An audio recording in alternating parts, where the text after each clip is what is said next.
I'm obsessed with it, with win or bust. And what makes me have sleepless nights is when you don't have everyone that feels the same way on your club. Like, it's times where I wish I was like a tennis player or a golfer, where it was literally like, look in the mirror, it's you versus you. There's no pressure. There's no pressure at all. I've been getting pressure since I was 10 years old. I don't think there's no pressure for me because I'm doing something that I love to do. That's play the game of basketball. I think your surroundings growing up turns you into a dog. It's just in me, man. I love competing. I love winning. I love just like playing the game. Because I know at some point I ain't gonna be able to play it no more. Well, at that level, every season is like a movie, and I'm like living in it. Like I'm the star in the movie. Like I feel like Batman, Black Panther, all of them. Not only did I wanted to inspire to be a basketball player and or a football player professionally to get my mom out of the situation, I wanted to have kids early to prove to my father that the way you did it was the absolute wrong way to do it. And I wanted to break the mold to where I want to be there and give him all the life skills, man. I want to, tell him this is what your dad went through. This is how you approach it. This is how you go through it. Whenever I have a kid, not only is it going to be a junior, I'm going to do everything that this man didn't do. They're going to experience things that I didn't experience. The only thing I can do is give them the blueprint, and it's up to them to take their own course whenever that time happens. All you can do and hope at the end of the road is that you've given your kids enough life lessons to where when it's time for them to live their life, then they can flourish on their own. I wouldn't pick my kids to stop playing ball, but I will stop ball to make sure my kids are straight. Everyone is so happy when we all on the same level. Exactly. And as soon as you're able to become a little successful with anything in life, even as a kid, even as a 14-year-old, 15-year-old, people envy that. Of course I changed. I'm trying to better myself. Why haven't you changed? And that's the things that you have to deal with, even as a kid growing up playing ball. I knew when I got drafted as an 18-year-old kid that I could play the game of basketball and play it at a high level, even against grown men. One thing I didn't know is that the success I would have. I prayed on the success. I worked my tail off for the success, but had no idea the success I had. And it's just been very humbling and gratifying. The best teacher in life is experience. And I think over the course of my career, I've just gotten better with every facet of my game. There were times where I didn't really have a low post game. I wasn't a low post threat. There was times where I wasn't a threat from the mid range. There was times where I wasn't a threat from the outside. There were times where you could literally just try to bait me into doing things that I wasn't great at. For me, I always tell myself, I'm going to commit to the game. I'm going to train. I'm going to prepare myself physically, mentally, spiritually to give to the game if you want to be great. It's a very, very small number of people who get the opportunity to do what we do and inspire people all over the world. For me, I'm trying to push the limit. What's the limit? I don't know. I hope I don't know. I hope I never see it. To feel that adversity, to feel that tension is what brings out the best in us. Your whole motivation, besides trying to win the game, obviously, is to shutting up the opposing fans and opposing crowd. I set out a goal 2 years. When I came back to bring a championship to the city, I gave everything that I had. I poured my heart, my blood, my sweat, my tears to this game, and against all odds, I don't know why we want to take the hardest road.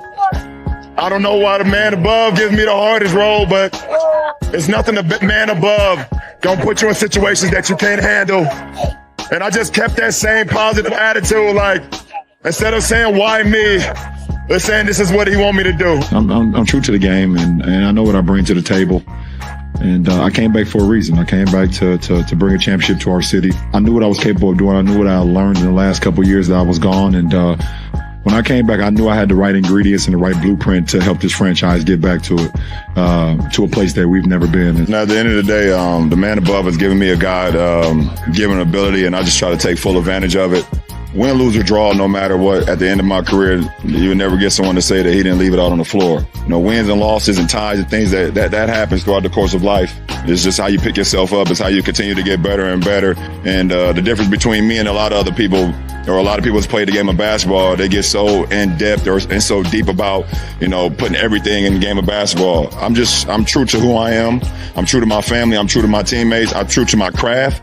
And then at the end of the day, whatever happens, happens. So, you know, I could care less about a finals record. I could care less if I don't, you know, play well at this game, or, you know, if my teammates don't show up, because I know how much I put into the game and nobody can ever take that away from me. As far as being an NBA player, how to approach it, how your body and things of that nature, you know, how do you continue to, you know, stay consistent? I've learned all of that on my own, all on the fly, because I never had somebody that I could go to. So, and nobody ever kind of lended their hand to me. And so I've kind of just figured it out.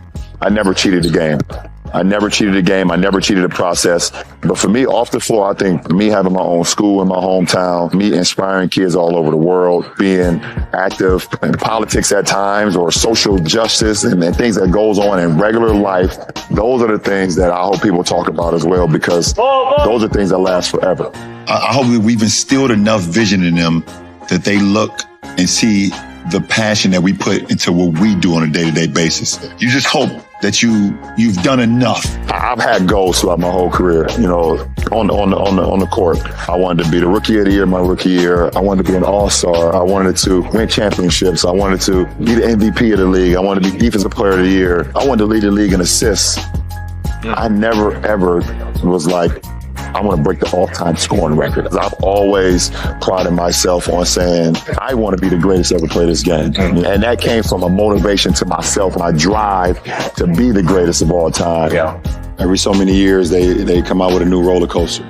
And we've spent plenty of times going up and just testing out the new roller coaster.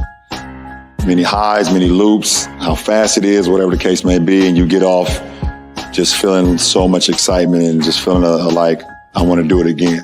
And I think my career has been like that. You know, your stomach drop at times. You're excited. You're yelling. Sometimes you can't hold you can't breathe. But you always want to do it again. It's been a pleasure and an honor so far in my career within these 20 years. That through the ups, through the downs, through the ins and outs, through the trials and tribulations, I've always maintained me, and I've done it my way. I didn't want to emulate anybody. I wanted to give praise to everyone that came before me. I wanted to acknowledge that I'm a historian of the game, but I didn't want to emulate nobody. I wanted to be myself.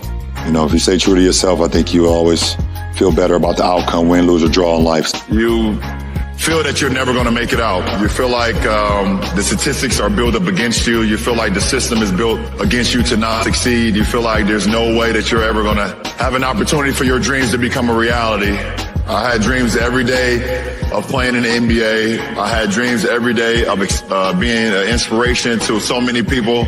I always felt it was my job and my responsibility to come out and play the game at a high level and be as great as I can be, because there is a kid in the inner city somewhere that's looking for inspiration, and that's going to need it and maybe get it from me. So I'm LeBron James from Akron, Ohio, from the inner city. I'm not even supposed to be here. That's enough. Every night I walk into the locker room, I see a number 6 with James on the back. I'm blessed.